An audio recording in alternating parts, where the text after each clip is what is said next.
fabrique depuis une dizaine d'années ici en Pays Basque, à Leconberri, et en même temps de découvrir un lieu magique que je ne connaissais pas. Je ne savais pas qu'il y avait un si bel établissement à Biarritz qui permettait d'avoir une vue si jolie. La partie dégustation qui se déroule là-bas avec des professionnels concerne 12 sangrias différentes. Parmi ces 12 sangrias, d'une façon anonyme, il y a la mienne. Il y a les miennes qui vont recevoir aussi une note. Ça me permettra de me situer parmi les autres sangrias sur le marché.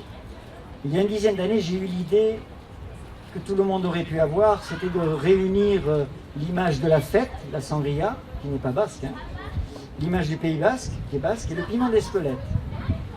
Et en faisant macérer dans du vin de qualité des herbes, du romarin, du thym, de l'orange, du citron, de la pêche, du piment d'Espelette et d'autres choses, nous avons eu en résultat une très très bonne sangria que vous êtes en train de déguster, qui est la Bipero, qui est différente des autres produits et qui est une réelle sangria, qui n'a rien à voir avec les sangrias toutes faites auxquelles nous sommes habitués sur le marché.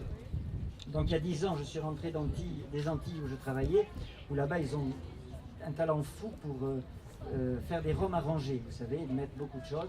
Et je me suis dit, donc pourquoi ne pas le faire avec du vin du Pays Basque et du piment d'Espelette et bien sûr d'autres choses. Voilà, j'ai lancé ce produit que je vendais sur le marché il y a une dizaine d'années sur 2 tréteaux et une table en faisant déguster le produit à Pintaou, à Bidart, à Saint-Jean-Pied-de-Port, etc.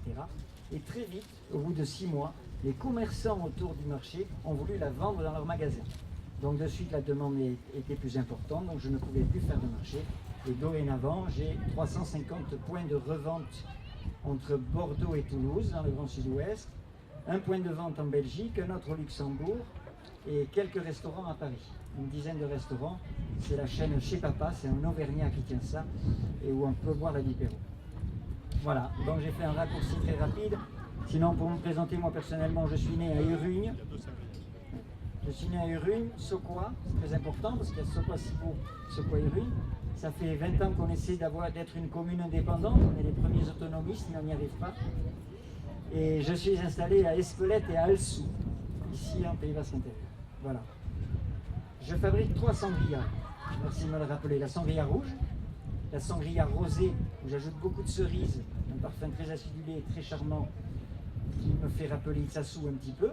Et la sangria blanche, qui est une sangria pétillante, c'est-à-dire que c'est un vin blanc tranquille, dans lequel je fais macérer des fruits, du sucre, mais que je regazifie, ce qui donne un beau spectacle dans le verre.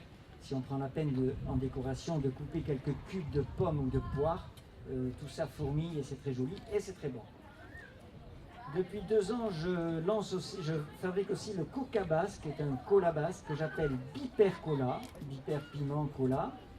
C'est un cola tout simple et c'est très facile à faire. Coca-Cola n'a aucun secret, tout le monde peut faire du cola. Sauf que j'y ajoute du piment, donc en fin de bouche, on a un goût poivré et c'est très agréable, les enfants adorent.